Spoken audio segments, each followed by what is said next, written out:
Hi, my name is Dorian, and this is You, Me, and the Industry, a podcast where I get to hang out with people from the games industry and talk with them about their job, the industry, and a bunch of other stuff. This episode, I am joined by Jobye Karmaker, who's a senior environment artist at Respawn Entertainment, the studio behind titles such as Titanfall 2, Star Wars Jedi Fallen Order, and Apex Legends. We discussed the process of designing environments in a highly competitive multiplayer shooter, what it's like to work on a Star Wars video game, and how to provide meaningful feedback to juniors. Furthermore, we get some behind-the-scenes information on how the infamous Mirage pork chop found its way into the game, what makes a good omakase, and we highlight the significance of mental health. Here we go.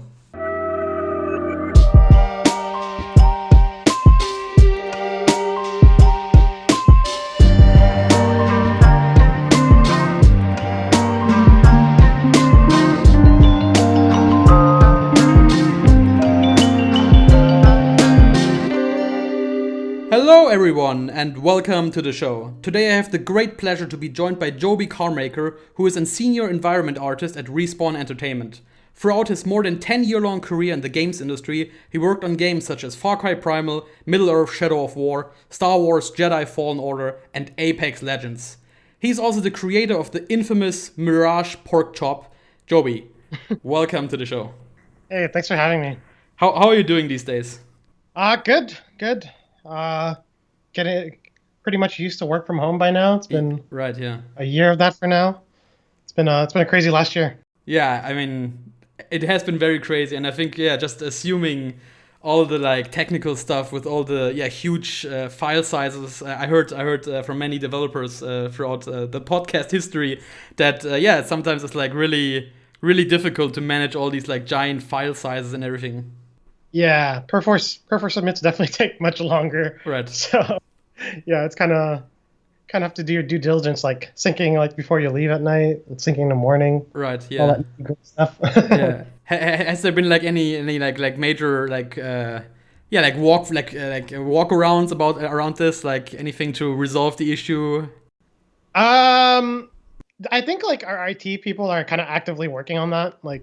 It's gotten better and better for sure. Right. But yeah, it's an ongoing process for sure. But that's not the biggest bottleneck, I'd say. It's honestly, I'd say at least I can only kind of speak for the Apex team and at Respawn. It's and on the environment art team specifically, we've been pretty I'd say pretty much as productive, if not more at times. Mm-hmm. So it works surprisingly well, the transition. Okay, well, that's awesome. Yeah, it's always good to hear sort of how people evolve through all this chaos. To be honest, and so at his courtesy here at Yumi and the Industry, I always ask the guests to bring a topic to the show. And do you have a topic for us to discuss?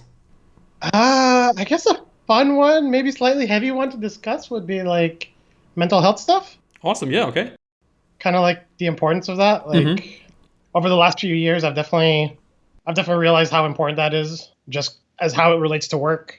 One thing, one of my friends, Alex, said once when we were kind of talking about that stuff, it's physical health is just kind of widely accepted at this point, right? It's okay, you're overweight or something, or you're not feeling good physically. It's okay, you can kind of work out and it'll make you feel better and stuff like that. But mental health is just as important, I'd say, right? Right. If Yeah. not more times. Mm-hmm.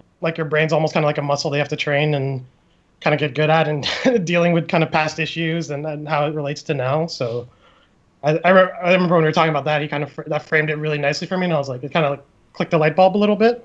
Mm-hmm. Yeah, and it's an important thing to kind of take care of. And I think kind of for people working in games and specifically in AAA, a lot of the bigger companies, they tend to have pretty good benefits package, and generally mental health is pretty well covered. Mm-hmm.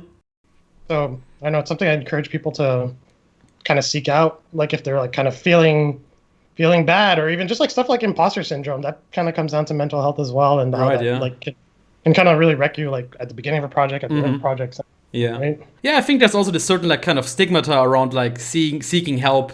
Was you're just a weakling, or you have you're nuts, there's something wrong with you, sort of publicly shaming them. I think this is something that I mean, not that I think about it a lot, but sometimes I think about yeah, like maybe it would be good to talk to somebody, just like to see if it would help or not. You know, like nothing that maybe I feel fine, but maybe I could feel better just like talking about these things. And there's like still, I guess, sometimes this like hurdle in my head where I say, you know, like this is like acknowledging that there's something wrong with me or something. Yeah, and I know it just helps, like especially when you're kind of going through a rough time, and it's like sometimes like talking to the people closest to the issue may not necessarily help. So it's like it kind of helps to like talk to an outside party and like kind of really like, okay, like maybe am I kind of blowing this out of proportion, or if I'm really kind of like this is really happening like pretty badly, like right. That's something I found that I kind of needed kind of in the last year of ship for kind of Star Wars, because that was like a pretty hard production in the last year, and I was like super stressed, kind of to the point where it's kind of affecting me negatively, and I found that kind of took advantage of like kind of the mental health stuff we had at EA, and that helped quite a bit. That's great. Yeah, I think this is like also something with like crunch being such a like such widely accepted in this industry. I think it's always good to sort of trying as good as you can, like what you can do yourself to stay healthy, and especially in stressing times like these, which we're currently in. I think it's always good to take care of yourself. Yeah, absolutely. Yeah, great. I think it's always I love talking about these issues, and it's always great to highlight these and show the significance of these issues. And you know what, like if you have any stress or anything, you know what, like it's fine to talk about these things. Nothing's wrong with you. Yeah, that's just it's just totally normal. Exactly. Right. Like ideally it'd be great that it's like on the same level. It's like, you talk about physical stuff, and it's like exactly. It talking about mental stuff, like people shouldn't feel ashamed, and totally even like recently, like kind of like some of the Embark people on Apex, like we've been talking about that a bit more freely. It's been kind of nice. It's like you get to know people on a kind of more deeper level, and it's nice. Yeah, I think it's also sort of like a sort of matter of making maybe something you connect with somebody else, where you talk about like more personal stuff. And I think it's more of a healthy relationship. At least I can say like the best relationship I have with friends and colleagues is when I'm able to open up about like certain issues or certain things that affect me mentally as well. Exactly. Yeah, awesome. And so maybe we now go to the regular part of the interview. And I mean, this is also part of the interview, of course. It's since you brought the topic with you, but more of like my side of the questions. And let's start very broadly. What does a typical day of yours look like in these days? So these days with work from home, kind of like on the Apex environment, our team, we've kind of taken the approach of like kind of having to over communicate a little bit in terms of what you're doing, just because like you don't have that same routine of like, okay, like you're in the office and you can kind of easily see what people are working on, or if they're stuck on something, right? So generally, we've kind of like have daily stand-ups now, which we didn't previously have. So that it's just kind of like a nice point in the morning where basically the whole team can kind of see each other and kind of tell each other what we're working on. And then from there, it's just kind of hitting away at our tasks. And what's been nice actually with our team is that we've been having like these all day Zoom calls that we kind of have with like the environment art team. So basically it's kind of like for anyone on the team to kind of just drop in or drop out as they're working during the day. And generally we're just kind of like working and talking. So it's always kind of nice because it kind of like emulates a little bit of that office feeling, but virtually. And even sometimes like even more so because it's kind of brought us closer, and it's like easier to kind of like troubleshoot stuff. Like say you're running into an issue, just kind of screen share right away and kind of ask people that are in the room at the time. It's like, oh, have you run into this issue? Can you help out? So there's been like some really nice benefits from that. Yeah, and maybe speaking for yourself, is there something when you wake up in the morning and then it's like, okay, now I have to work? Is there something you have to do as a routine before you get to your work on Apex? So maybe you say, okay, now I have to do a little warm up on this and that to get like the creativity flowing or anything, or can you just like, okay, I stopped here yesterday, time to continue working here? Or is it more like a more creative, or like sometimes like like a little scribble or something, or like a little 3D work on the side to get everything warmed up again? Not so much. It's not something I've ever really done. I know that's definitely something that like sometimes like 2D people tend to do when they draw or whatnot. And kind of like how we were saying like before the show started. Right. I kind of like the dirty secret that I don't really draw that well or very much or very good at all. So it's like, Right. yeah, for me, it's just like I figure stuff more out in 3D and I don't know, not necessarily warm up. I think just have my coffee in the morning and that's probably the main thing I need to have before starting work. Yeah, and since you're a senior environmental artist, so what is it like you actually do for a video game? So so everybody is up to speed with about the topic. So it varies depending on what point in production you are. But like, say you're starting up like a new map or something. Like, generally how we approach things on kind of Apex is that like you'll start by kind of like doing like a style creation phase, which is like you might be given like a slice of the world and saying like, okay, you have to kind of come up with the style of this. You might have some concepts, you might have some like high level refs. So you kind of develop the models, the textures that would kind of like constitute that, right? And then from there, you might jump into like kind of like the real map, and then that's where you're kind of given like a portion of the world that's kind of real. That's kind of been gameplay tested by the level designers, right? So you kind of have their blackout, and then from there you kind of take your style and try to apply that, right? So generally, we'll try to kind of do like a rough blockout first pass of like what it's going to look like, and then kind of push it to vertical slice to kind of give an idea to the leads and directors like where you're going. Right. So you kind of take a small portion of the world there. And then after that, once that's kind of like proven out and feels good for gameplay, feels good for art, we kind of go with that. We take that and then kind of apply it to the rest of the world. So right. Yeah, kind of seniors are kind of expected to kind of be able to do all that like pretty autonomously, where like you can kind of do it with minimal kind of direction and minimal help from like kind of leads or directors or whatnot. Then kind of as you move up the chain, that just kind of keeps compounding. Where like, yeah, you just kind of be more autonomous, more proactive in how you kind of seek out your tasks and feedback and stuff like that. So yeah, and like since I already mentioned a couple of projects you worked on. So when you move from a project to a different project, is there always like something you have to keep in mind where it's like, right, this has to look like this in the Apex universe, and right, in Star Wars, like a door has to look like this or something. Like, is there always where you have like, oh, okay, wait, how was it like? Okay, I need to check again, or is it just basically like always like, oh, I can easily memorize how the style is in my mind? Yeah, I mean, that's what's kind of nice. I feel like kind of working in games, kind of when you go from project to project, if it's like on separate franchises, right? It's like the style can change. It could be realistic, but it could be a totally different style. And that's really nice. It's what keeps it fresh, I think. It kind of keeps you on your toes, and like I get a lot of joy personally of kind of like adapting to kind of new projects and new styles and stuff like that. It kind of keeps you nimble, Yeah, right. And yeah, like when we also talk about this, so like how much of the story goes into your design process? So yeah, like for example with Apex, there are like certain events that happen, and like how far in advance do you know already about these things? So it's like, are you already preparing some sort of like story narrative, or like are you already like aware of what's going to happen in like the next 1 or 2 patches? Yeah, generally have like a fairly good picture of the story kind of going forward. Like it kind of varies per map. And like I know like early on it was just kind of like I didn't work on the first 2 maps that came out. I worked on Limits that just came out. But yeah, I think that first map was just kind of like a mad dash to kind of just get everything in.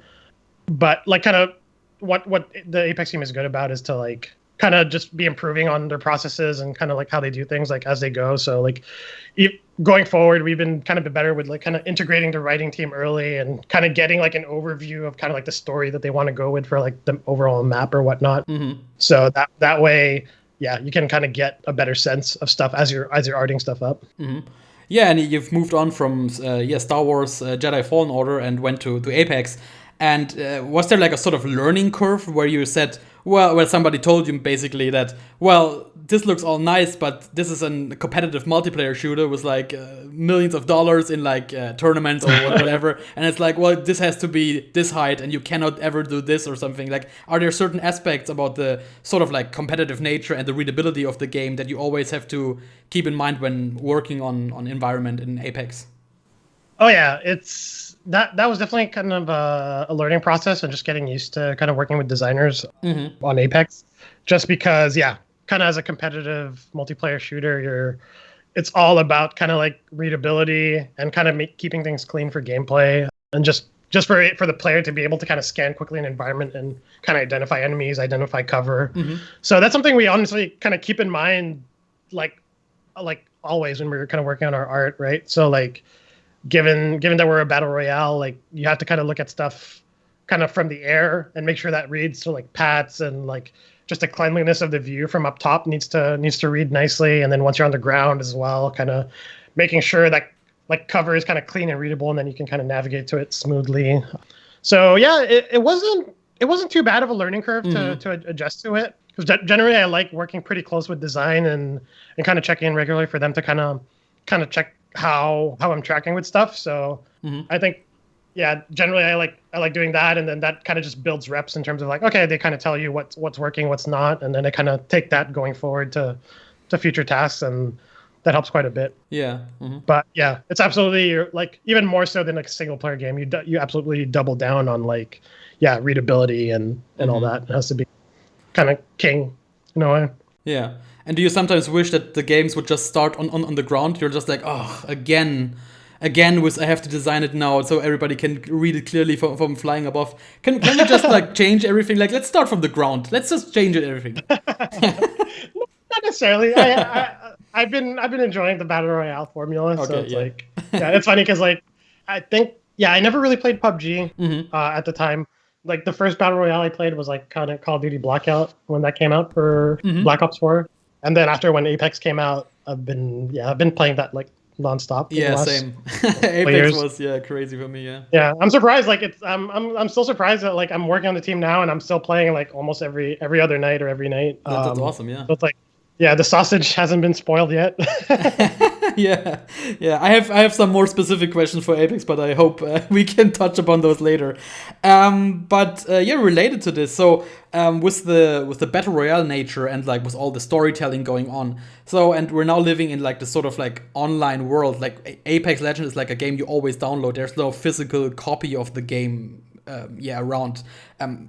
What does it feel like when an artist is like designing this like structure or building, and then like they are already aware that like with the next patch there's like this bomb going off, or like this town is now being wrecked? Is it like kind of like weird that like this is now not even like even accessible anymore really for you? Like, I mean, you still have the assets and everything on your art station or something, but it's like not really in the game anymore.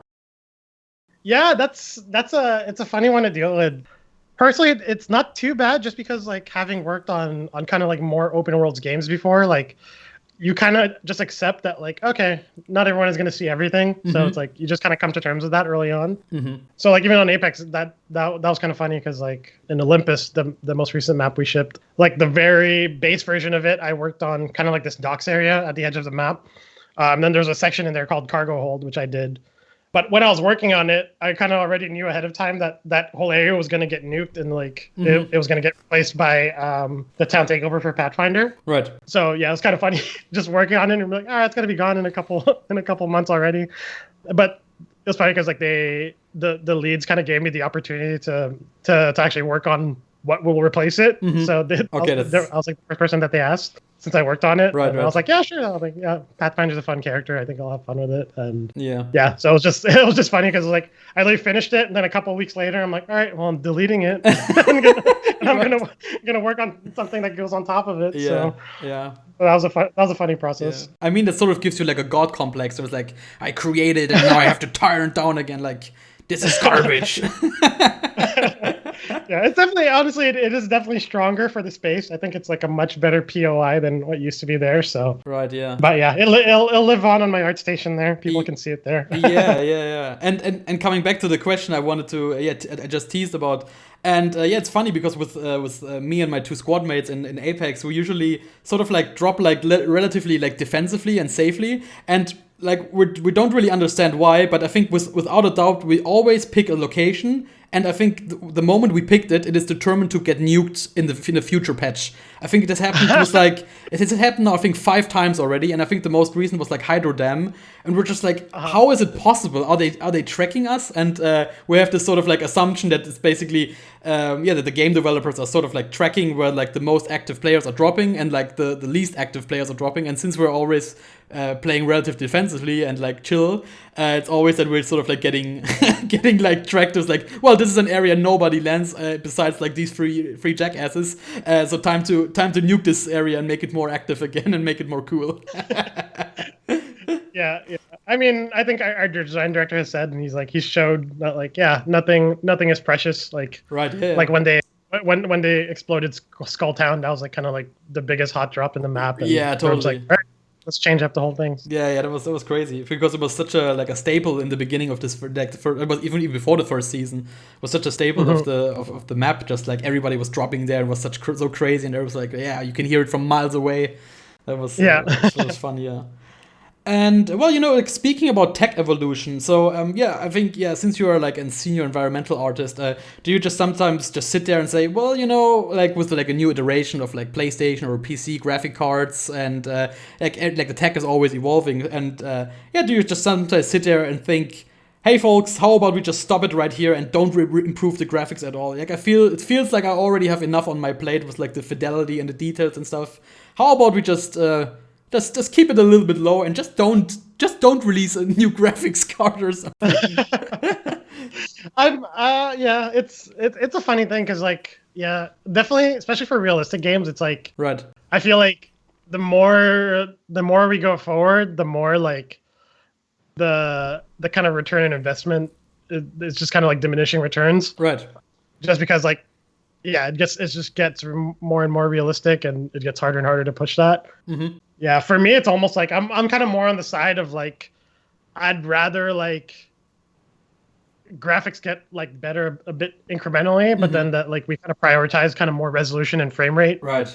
Like I think kind of being on Apex, I've kind of spoiled myself for like anytime I play something that's like not 60 FPS anymore, I'm just like, it feels like walking sludge. I'm like, I kind of just want I just want games going forward in next gen just to be like all 4K 60 or not. But that's me personally.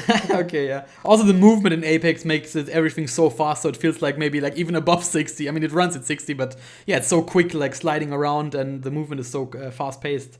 It feels almost like it's it's even faster than other games. Yeah.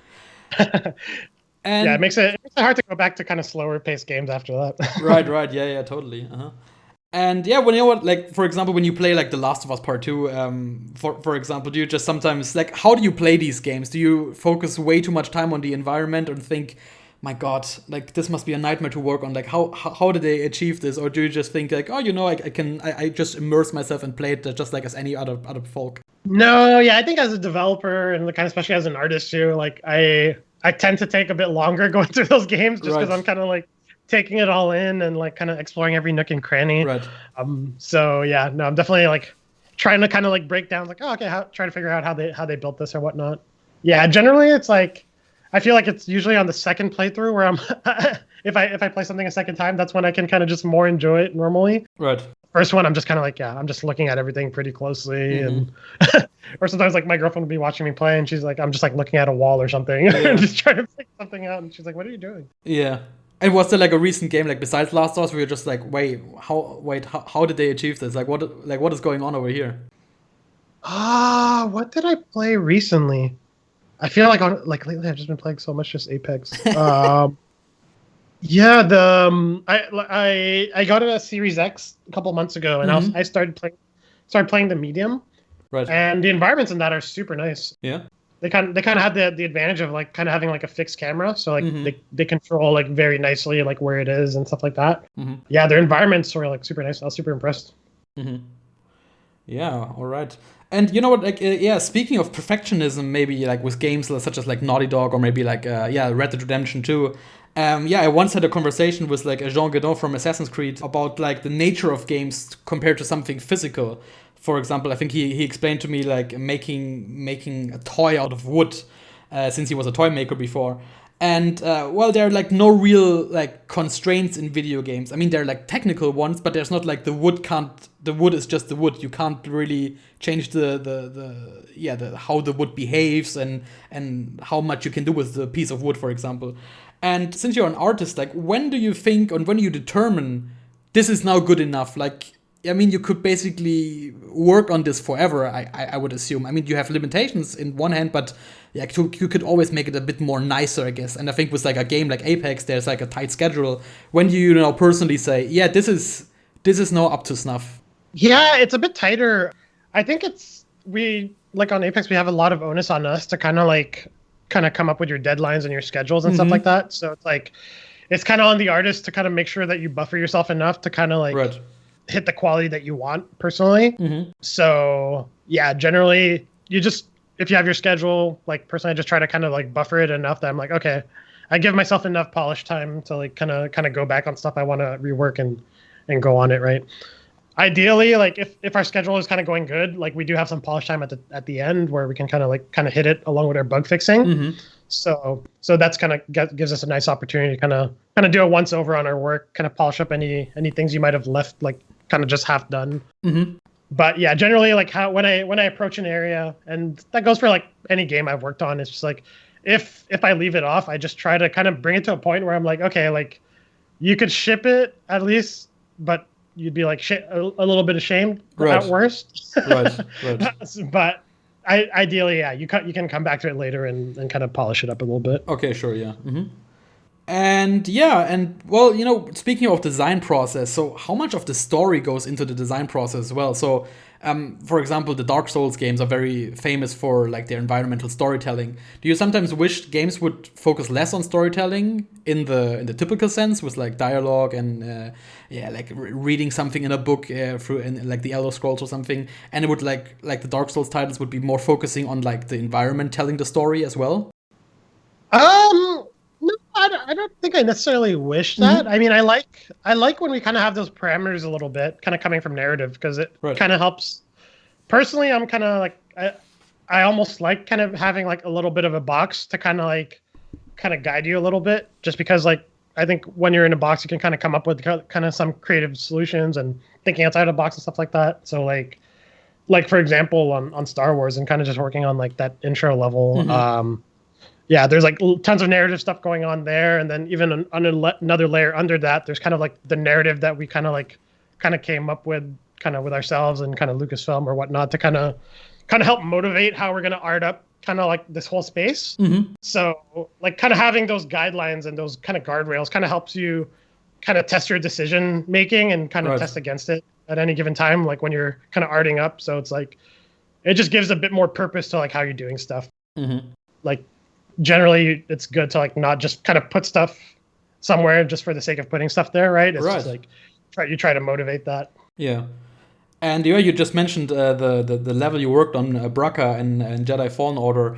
And yeah, I think I heard from like, I'm not quite sure where I heard this, but I think they're like very strict regulations about what can be Star Wars and what does qualify as like, oh yeah, this makes sense in the Star Wars universe. So are there like very, very tight, like do you get like a rule book or do you get like some design document or like information about like, well, in Star Wars it has to look like this and no other way? Or is it just like, well, we'll sort of trust you with this and work on it and we'll figure it out, and then they give you the green light and maybe give you the feedback and it says, well, you have to change it and make it more Star Warsy or something?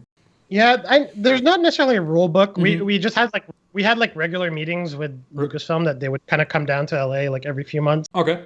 And like over time, I kind of learned how to kind of better work for them and kind of get a feel for what they kind of look for. Right. And kind of a lot of what they look for is just kind of like landmarks and like, for example, I was working on like a giant ship that existed and that's canon. Good. Like there's literally like schematic books of like blueprints of the ship and stuff like that. So like that's kind of your Bible a little bit. You got to take that and like kind of show them, okay, like we're kind of working through this part of the ship and going there and kind of adding those key landmarks that are actually in the schematic book to say, okay, this is that. And then like I found that like as long as you kind of point those out during the meetings and kind of show that you're kind of thinking about all that stuff as you're arting, like generally that's how it goes through like pretty smoothly. Okay. But yeah, that was my second go at it because like the first time I was working on the crash vendor on Zepho, and that was like more of the first few meetings for that were rough. Really? And then we just because like yeah, the kind of the design blockout was a bit kind of more freeform. Okay. And then we kind of like retroactively match parts of the ship to the design blockout. Right. Kind of luckily worked and kind of mapped okay. Yeah, right. We lucked out there, but then I kind of learned from that, kind of taking when I went over to Braca after that. Yeah, okay. Yeah, but in my mind I just imagined like you were like giving like this passionate design speech about like how everything is going to look, and they just give you like this dead stare. Like what if you just told us?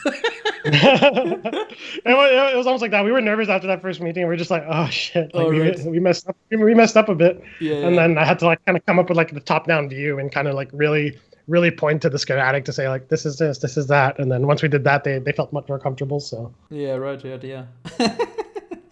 And well, you as you mentioned, you primarily worked on the first level, the opening section of the game, which was really awesome. I think it was really like had like this very like high quality Uncharted feeling to it. It was like, wow, this is like just like Uncharted in Star Wars. It was like everything, and then it was like the train sequence and the lights going left and right, and everything was fast paced. It was really cool.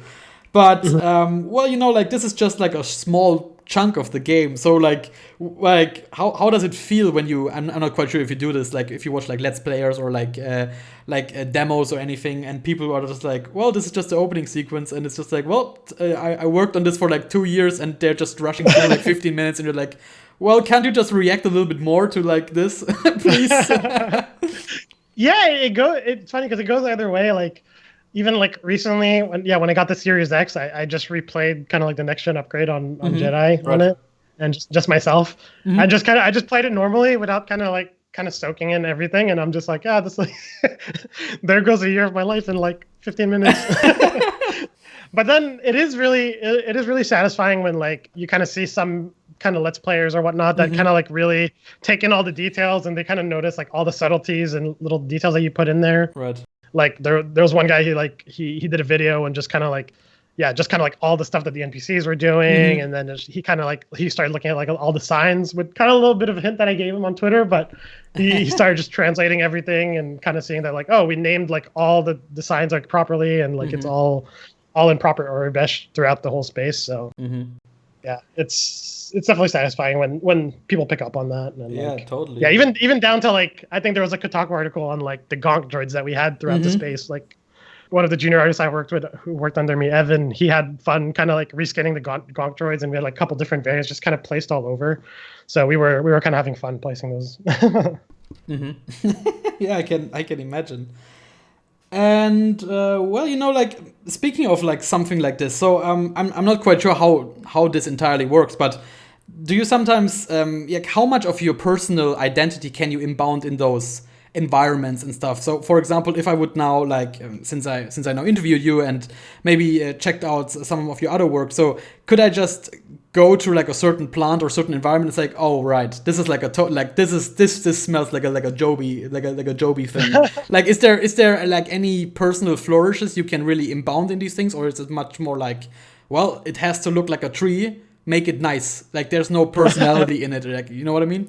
Yeah, I don't know that there's necessarily personal flourishes, because like at the end of the game you're working within an existing IP and like someone else's kind of vision, so it's like you have to kind of inscribe yourself in that. So it's like until I kind of work on my own game or like I'm heading up a game, I don't think that's necessarily going to happen. Like at most, like the kind of stuff that we do is like, say like in Braca, like we were putting some decals in Orbesh that like kind of translated to like the initials of like people on the team or whatnot that worked on it. So just kind of little things like that are not too like consequential. Right. Yeah. Yeah. Mostly just East. Okay. So do you wish like there would be like more, like, do you wish sometimes you could sort of like put more of yourself into these assets, or is it more like, well, it's just I'm kind of happy the way it looks? No, I mean, I don't know that I necessarily think that. It's like, yeah, I think it's like more that I see it as like, okay, maybe one day I'll get to work on my own game, and that's where I can kind of really go all in on that and kind of put a bit more of myself into that game versus someone else's game, right? Right, yeah. And you know what? Like, speaking of putting something of yourself in the game, I heard you're basically the creator of the Mirage pork chop. Is that right? Well, I guess the technical creator would be Manny, or one of the lead writer. Right, yeah. He kind of came up with that whole thing, and it's actually like one of his like family's recipes. Uh-huh. So yeah, that was a funny cross section, just because like Right. kind of one of my hobbies. I really enjoy cooking. Right. So like when I first joined the team, like that was the first thing I worked on, like Mirage Voyage, and then the pork chop was on my task list, and I was like, man, okay, I'm totally gonna take like the recipe that Manny made, and then just like make that in real life, scan it, and put it in the game, because Yeah. that was just like a fun cross section of like I like cooking, I like, Right. enjoy working on effects, and put it all together, and yeah, Right. so that was a fun task. It was like one of my very first tasks that I worked on when I joined the team. So it was a it was a fun way to ramp up and learn the pipeline. Yeah, right. And maybe you can elaborate for like a stupid person like me. Like, how do you scan a pork chop? Like, I'm just imagining it's not like a real like I have this Canon scanner. There's no, I'm not sponsored by Canon, by the way. There's like this like Canon scanner next to me, and I'm quite sure you're not like really pressing in like all the juices to like scan it. So how does like a scanning of like a pork chop work? Well, so first it's just making it, so I had to do that, and then it's funny kind of making it, because like I probably ruined the pork chop a little bit, because I was just like, oh, I want to get some really good sear marks in this, so like I probably overdid it a bit more than I would normally, so it wasn't as tender and juicy as I would have liked when I ate it, but it was for the art.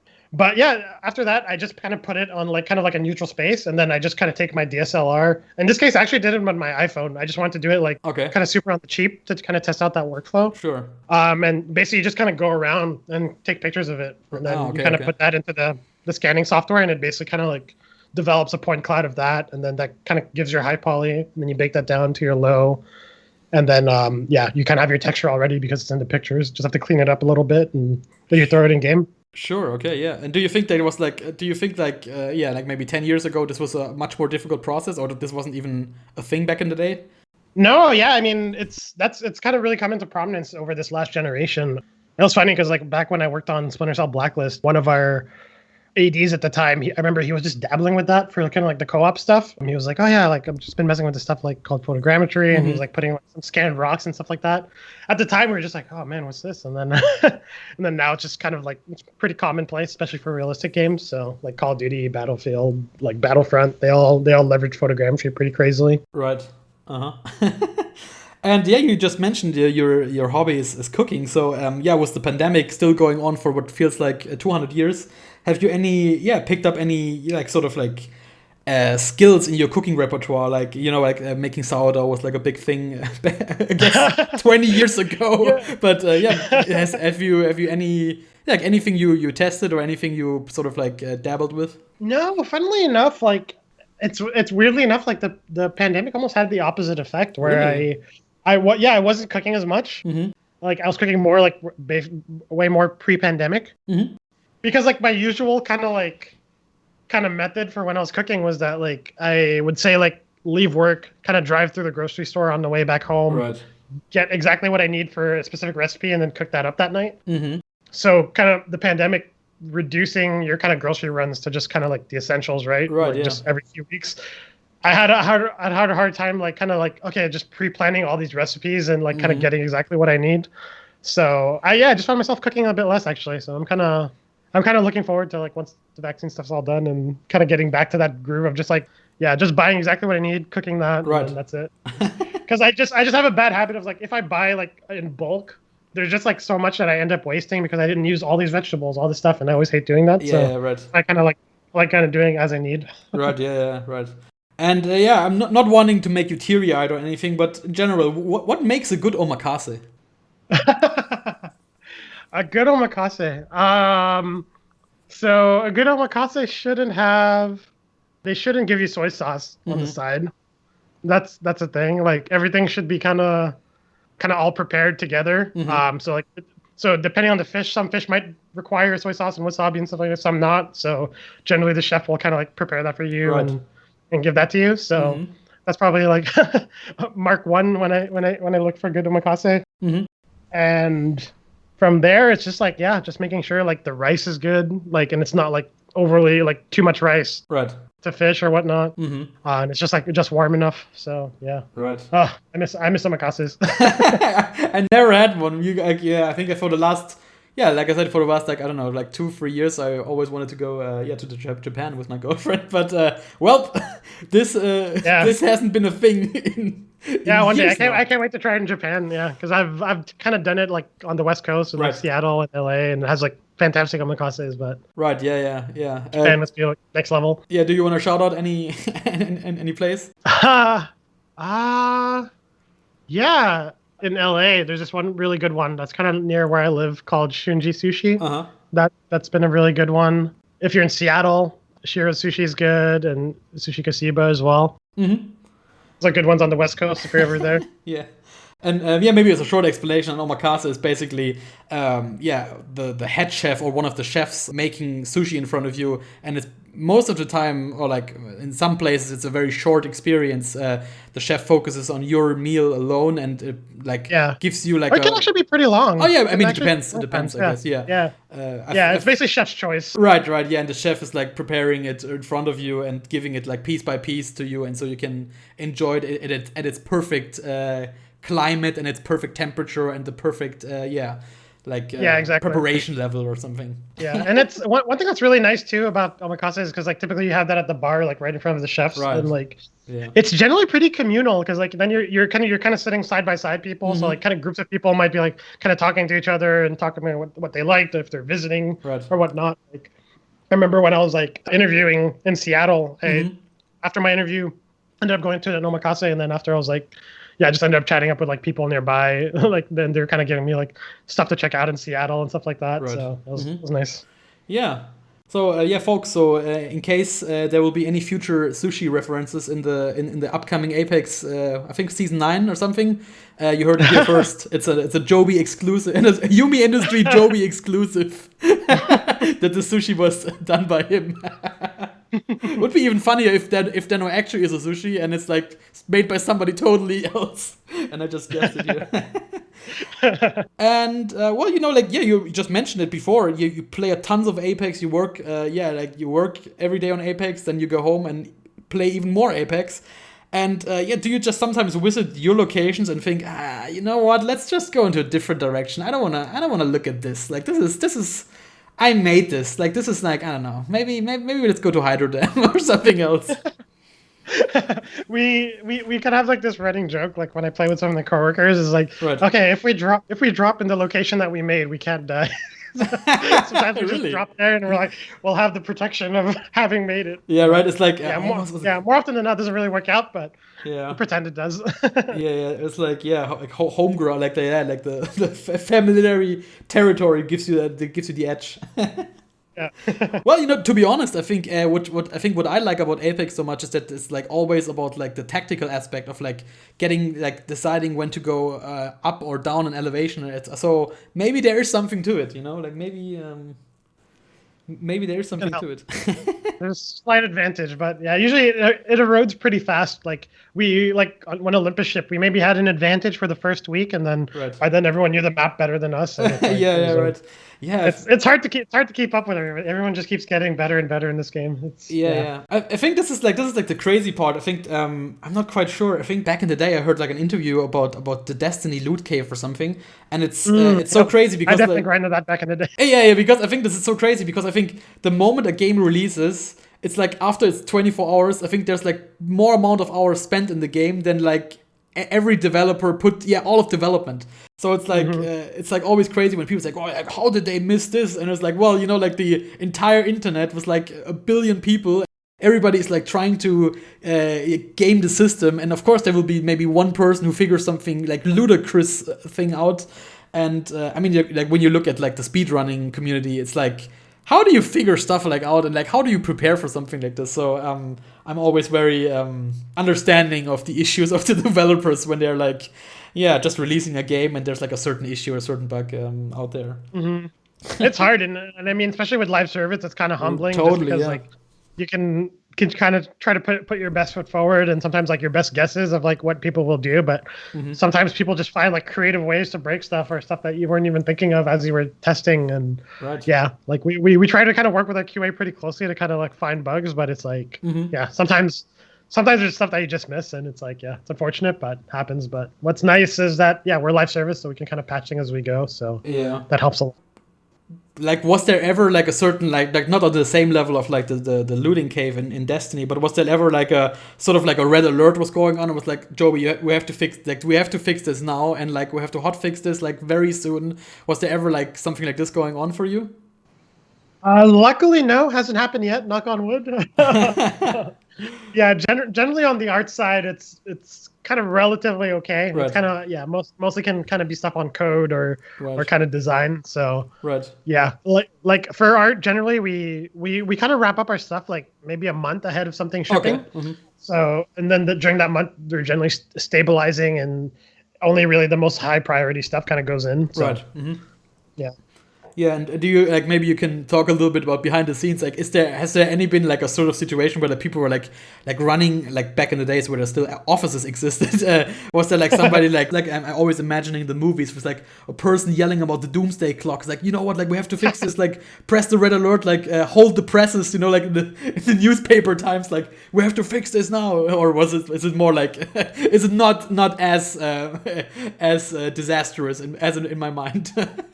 Yeah, that'll generally happen if you happen to like break the build, really? Which can happen on the art side. So like it's never really happened like close to like shipping a season, but like kind of just during mid-production. Like there was one time when I first joined the team, like I made a check-in the night before, and then like I wake up the next morning.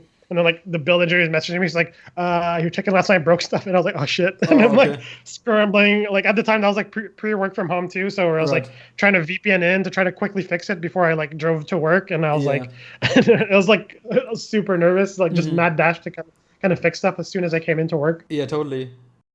You tend to like do that once and then you like learn pretty hard. You're like, okay, just like don't do that specific thing or else you're gonna have a bad time in the morning. Right, yeah. And do you sometimes have to be like a sort of detective like Batman where you think like, okay, what did I do wrong? Like where did it go wrong? Yeah, generally, like I mean, especially if you have like large change lists. But generally I'm kind of more on the side of like I just like checking in every day. That way like my changes stay relatively tight, and I kind of know exactly what went in, so it's not too bad. But I do enjoy the problem solving aspect of kind of making games. That's a fun aspect. Yeah, and well, you know, like speaking of the problem side, and I think it's always interesting. So, what other fields of expertise would you recommend, or even like do you need for your job? For example, like like with like character artists or something. I know an anatomy plays like a huge role, and like how muscles work, and you know like how everything works. Like for you, do you like should you have ever made like a table or something to understand how to design a table, or should you have ever been like into the woods and like with like a magnifying glass to understand like how plants work, or like is there any sort of class you would recommend? It's like, oh yeah, definitely take a lesson in like how the sun works, or like how the sun rays, you know, are created, or I'm not quite sure how to phrase it. Yeah,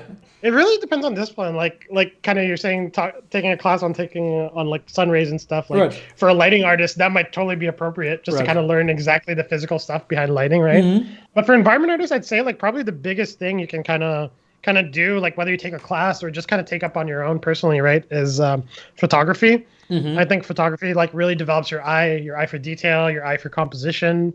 And yeah, that's something luckily that I kind of took up like pretty early on in my career, like when I was at Ubisoft, because we had like kind of like this like little photo group that we'd go out with like, after work. And that was pretty nice. I think that was kind of like instrumental in kind of developing my eye for detail. And then like even like past that, like interior design and architecture is all like pretty good stuff to kind of learn about as well. It kind of can really kind of help inform your work and kind of better build your details and scenes. They'll feel more grounded. Right. Yeah. So, yeah. And yeah, speaking of eyes, talking about experience, like having experience versus fresh eyes, is there like something that for having fresh eyes is really essential in environmental art? Or is it always like, well, you know, the more senior people will sort of already have a grasp on how to do this or how to fix it? Or is it always like, you know what, the newer folks, the younger generations, they also have a thing or two to say about this? No, I mean, I think, yeah, you definitely get better with seniority and kind of experience. But I don't think it necessarily kind of shields you from always kind of like having a good eye. Like, there are definitely times even as a senior that I run into roadblocks when I'm working on a thing and it's just not working and I'm not happy with it. And I think that's where like it's nice that you can kind of lean on your team for kind of like feedback and guidance. I remember when I was working on Olympus, I was working on this one kind of big clamp asset that was kind of holding up the portal. And I did a rough blockout for it, and I was just like not feeling it. I wasn't happy with it. And then I was kind of like going back and forth with my lead, and he kind of gave me some good guidance. And then also like on the Apex team, we have like weekly environment art reviews. So like basically the whole team kind of shows what they're working on that week. Everyone has a chance to chime in, whether you're the director, lead, someone more junior. Right. And those are great because like I think it really holds you accountable. And then sometimes like ideas come up there that you might not have thought of at all, and it really kind of helps kind of make your work that much better. So I really appreciate kind of like the teamwork aspect and stuff like that. Yeah. So I think never be afraid to kind of lean on your teammates, and yeah, you shouldn't ever just kind of feel stuck and just say, okay, I can't ask anyone. Just like people are there for you. Yeah, right. And as far as I know, this particular clamp you just mentioned, there wasn't any concept art for it, and you sort of went freestyle. So yeah, what was the process about that? Yeah, that was interesting because like that was kind of like a last minute ad from design that they kind of wanted something there, like a really big piece of cover. So yeah, for that it was just really kind of trying to find some interesting riff that might mesh well with that. And then generally like we had some concepts for the portal itself and some other pieces that were kind of ancillary to it. And yeah, like with experience and kind of seniority, you kind of you get a bit better with kind of just like kind of working without concept and just kind of riffing off existing stuff to like kind of come up with new things, right? So I've gotten pretty decent at that, and like for that, like yeah, I got stuck eventually, but yeah, again, just leaned on the team, and it came out pretty well. I was pretty happy like with that asset specifically. And well, like speaking about being happy, and I know for a fact that you like to always ask the question in interview processes when like looking back at your older work, and is there something you would fix? So maybe like is there something in your older work where you say like, you know what, I wish I had more time or more experience back then, and I could polish something up, and like some of the stuff you did maybe on Fallen Order or something, like Splinter Cell or something. Yeah, I mean, not so much on those games, but like recently I was actually looking back on kind of that personal project I did last year, the kind of Mars-inspired kind of rock and soil study. Right. And like, yeah, I was looking at that and I was like, there's like so much I can kind of improve there in terms of like lighting, the textures and stuff like that. So like I'm actually kind of working on polishing that up and kind of updating that. Yeah. So yeah, I think it's always good to have distance from your work and being able to kind of look back at it and like, okay, this is what I can improve. It kind of just shows growth and kind of like being self-aware of your kind of strengths and weaknesses, right? Yeah, right.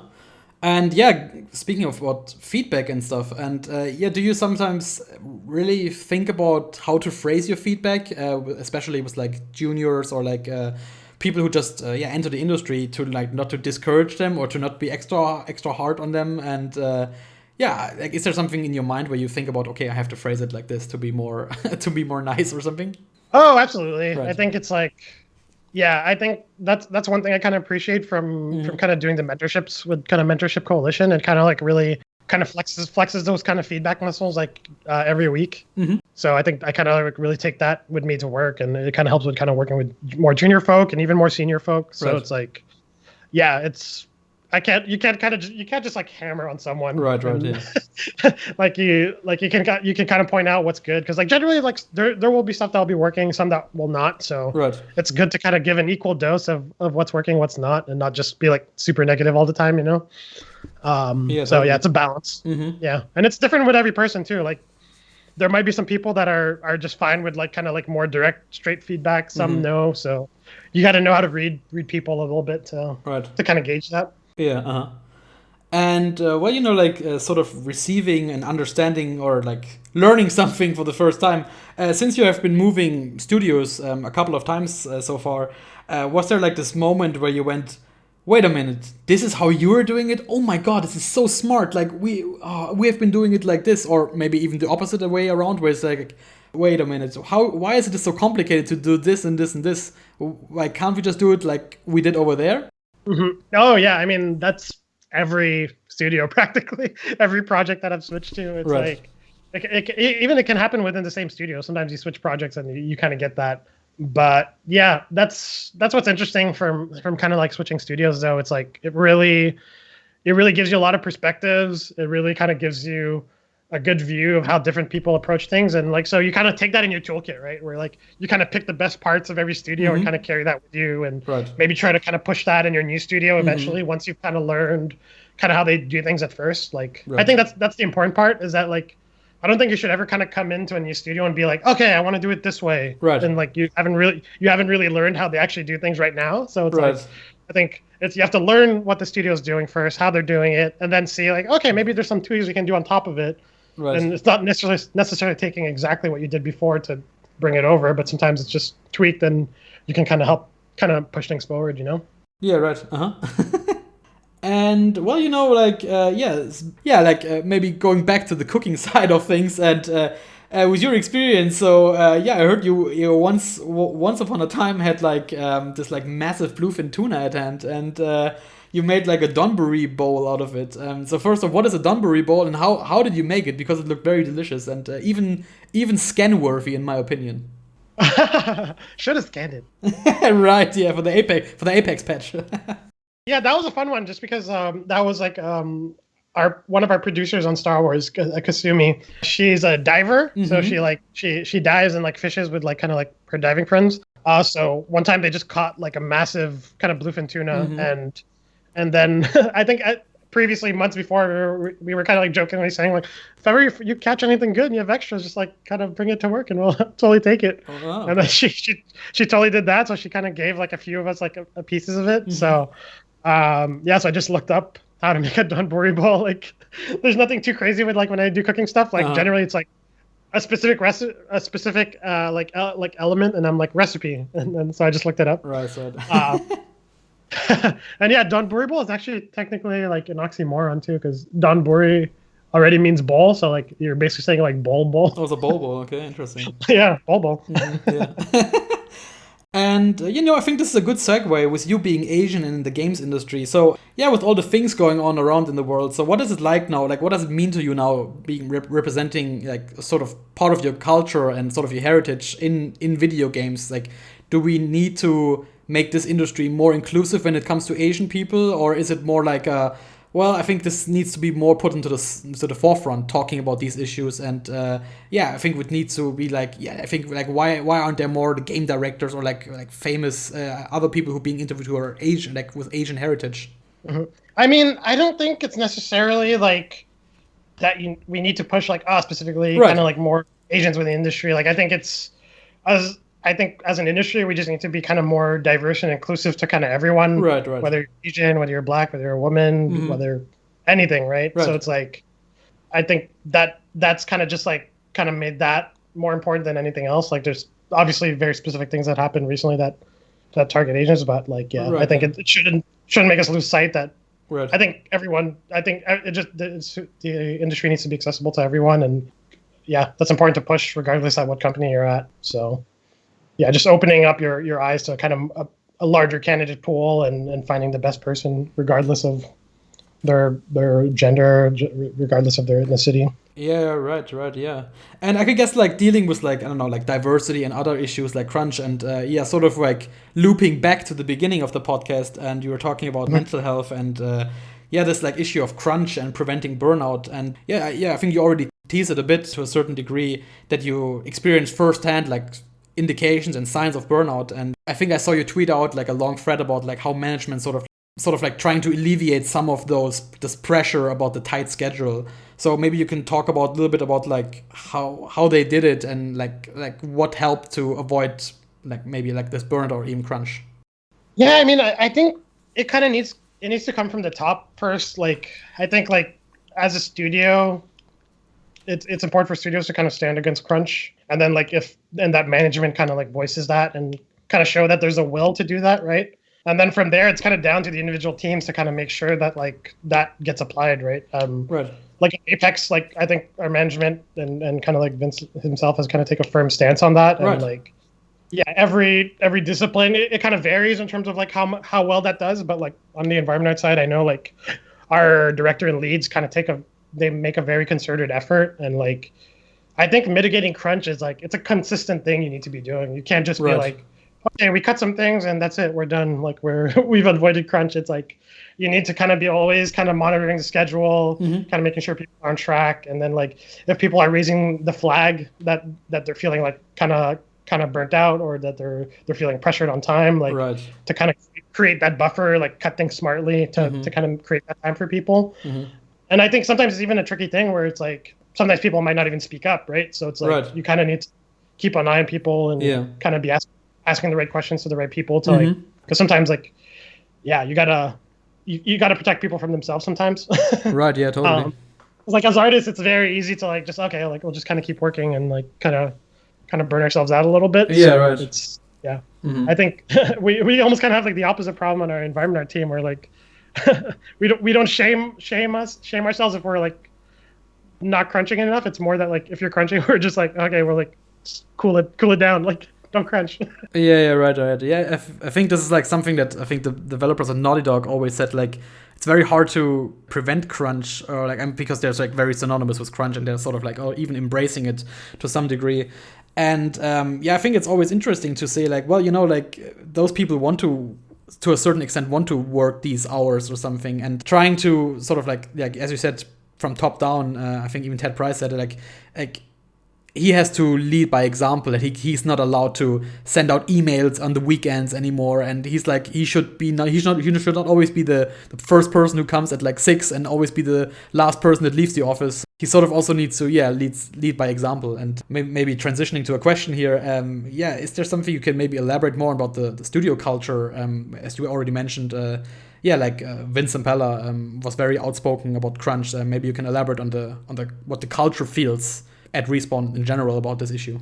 Yeah, I think like Vince and kind of all the game directors across the different teams, they all stand pretty firm with that. So as much as possible, they try to do that constantly, whether it's through scoping or kind of moving people around to kind of get some help or whatnot. So it's like, it's a concerted effort, and it's like it's not perfect. Like definitely sometimes it'll happen, but I think what's nice about Respawn is that there is a concerted effort to kind of keep improving and kind of not settle for what's been done before. It's like we can always kind of do things better and improve. Right. And like even especially with the Apex team, I think we kind of embody that a lot, and we kind of carry through everything we do. So that's what I really appreciate about the team. Yeah, that's awesome. Yeah, so it's good. We should always highlight those efforts more, and I think it's also commendable that a game development studio is so outspoken about these issues and says like, well, we're not going to crunch, and the next generation, the patch for next generation consoles is just delayed. Yeah, I think this is good to say like, well, you know what, we could crunch now and deliver it in, I don't know, tomorrow, but like there will be a detriment to everybody working there, so it doesn't make sense. So I think this is commendable, in my opinion. Yeah, no, same. I feel pretty strongly about that. So it's like, it's important because you don't want to burn out your people or cause divorces or any of that stuff. It's like, got to look out for the people, because at the end of the day, it's like it's people under you that are making the game and make it what it is and kind of make the culture what it is. So it's like, and also at the end of the day, it's just a game. It's just like there's there's like that's what I kind of discuss sometimes with my girlfriend, because she works in 2D animation, and like sometimes we're like stressing about stuff at work, and then like sometimes we just have to like take a step back, and we're just like, at the end of the day, I'm working on a video game, you're working on like on 2D animation, so it's like it's not the end of the having that distance and that perspective again, right? Right, totally, yeah. So I think this was like such a great conversation, and now perfectly loop back, to the mental health stuff. Yeah. So again, take care of yourself, and Jobye, it was such a pleasure. Thanks, man. This was a really great conversation. Thanks. And I have one thing coming up, but is there something you want to plug before we enter the last segment? Nothing too crazy. Yeah, just look out for season 9 for Apex. It's gonna be a lot of good stuff. I'm excited for it. Awesome. Yeah, hopefully some. I already hear some Titanfall rumors and Titanfall teasers. So fingers crossed for that. And I'm going to also, of course, put all your ArtStation and your Twitter stuff into the show notes and stuff, and also going to tag you on social media postings. But for the final segment, I sort of started with like the first guest I had here on the show, and El Huervo, and he's like an artist. And I sort of thought maybe would be funny to continue this tradition. And while I'll do maybe do the outro and mention all my social media stuff, I wanted to ask you if you could do like a drawing or like a scribble or something in your mind that sort of like we have been talking for over an hour now.